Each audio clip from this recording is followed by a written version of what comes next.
আমি আছি কত লাকসাম কত বাত্তি খ্যাত এই শহরে। ব্রিটিশদের তৈরি লাকসাম রেলওয়ে জংশন। এই জংশনে বহু ট্রেন দিনব্যাপী আসা যাওয়া করে। লোকে লোকারণ্য থাকে পুরো এলাকাটি। এখন গভীর রাত, ছিন্নমূল মানুষরা এই জংশনের আশপাশটাকে দখল করে রেখেছে। তাদের ঘর নেই, বাড়ি নেই, থাকার উপযুক্ত জায়গা নেই। কনকনে ঠান্ডার মধ্যে তারা শুয়ে আছে। এখানে শুয়ে আছেন কেন আপনি?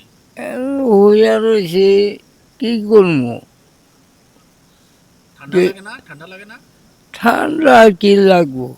ঠান্ডা লাগলে কি না লাগলে আমি মরণের ভয়।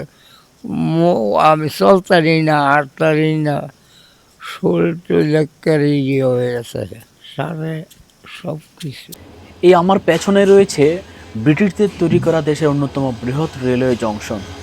দিনভর একের পর এক যাত্রী ও মালবাহী ট্রেন এই পথ ধরে চলাচল করে। লোকের কোলাহলে মুখর থাকে এই এলাকা। এখন গভীর রাতে এসে বদলে গেছে অন্য এক বাস্তবতায়। আপা, আপা গো, এখানে শুয়ে আছেন কেন আপনি? আপনার বাড়িঘর নাই? আসলে পায়ের দৌড়ি। ছোট একটা বাচ্চাকে নিয়ে এবং ওনার স্বামীকে নিয়ে একটা সংসার পেতে আছেন এখানে লাকসাম রেলওয়ে জংশনের এখানে যে ওভারব্রিজের নিচে একটা আস্ত পরিবার। আপনারা দেখতে পাচ্ছেন রেল স্টেশনের প্ল্যাটফর্ম, ফুট ওভারব্রিজের নিচে আর আশপাশের খোলা জায়গাগুলোতে রাত কাটাচ্ছে ছিন্নমূল ও সুবিধাবঞ্চিত মানুষেরা।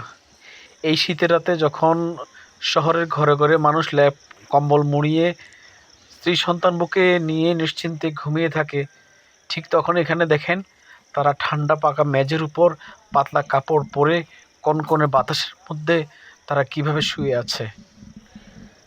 স্থানীয়দের ভাষ্য অনুযায়ী শীত মৌসুমে বিভিন্ন সময় কিছু স্বেচ্ছাসেবী সংগঠন এখানে মানুষদের সহযোগিতার জন্য আসে। তারা কিছু কম্বল এবং শীতবস্ত্র দিয়ে যায়। তা অবশ্য প্রয়োজনের তুলনায় খুবই অপ্রতুল। আবার একটি দুঃখজনক অভিযোগও এখানে আমি শুনতে পেরেছি।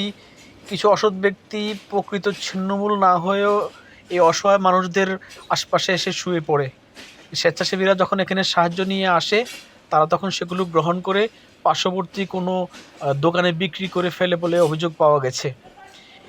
ফলে একদিকে যেমন প্রকৃত অসহায়রা এখানে প্রয়োজন অনুযায়ী সহায়তা থেকে বঞ্চিত হচ্ছেন, অন্যদিকে মানবিক উদ্যোগগুলো প্রশ্নের মুখে পড়ছে।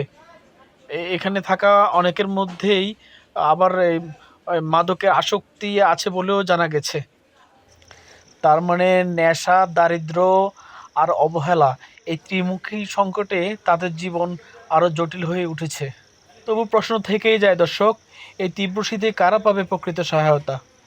কিভাবে নিশ্চিত করা যাবে যেন মানবিক সাহায্য পৌঁছায় সঠিক মানুষের হাতেই?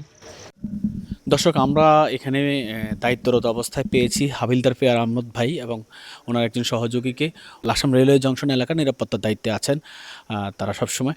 তো আমরা ওনাদের কাছে এখন জানতে চাবো এই যে ছিন্নমূল মানুষ যারা এখানে শুয়ে আছে, এই এদের বিষয়ে আমরা একটু জানতে চাবো। জি, ধন্যবাদ আপনাকে। মূলত এখানে বহিরাগত অনেক লোকে থাকে এখানে, বিশেষ করে যাদের ছিন্নমূল বা এখানে অনেকের বাড়িঘর নাই, সংসার নাই, তারা এখানে থাকে। তো আমরা চেষ্টা করি এখানে থাকে অনেকে, যার কারণে আমরা এখানে নিরাপত্তার দায়িত্ব আছে। এখানে এমন ধরনের কোনো কী বলে আইন শৃঙ্খলার অবগত নেই ইনশাল্লাহ। আর আমরা নিয়মিতভাবে আইন শৃঙ্খলার জন্য প্ল্যাটফর্মে টহল দিয়ে থাকি আমাদের স্টাফদেরকে নিয়ে। এটাই। দর্শক, আপনারা দেখলেন ছিন্নমূল মানুষরা কিভাবে লাকসাম রেলওয়ে জংশনে রাত্রি যাপন করছে। আমাদের দেশ, আমাদের সমাজ, আমরা যারা অবস্থা সম্পন্ন আছি, আমাদের নিশ্চয়ই কিছু করার আছে তাদের জন্য। নিশ্চয়ই তাদেরও আমাদের মতো আরাম করে ঘুমানোর অধিকার আছে। কুমিল্লা লাকসাম থেকে GMS রুবেল, বাংলা নিউজ 24।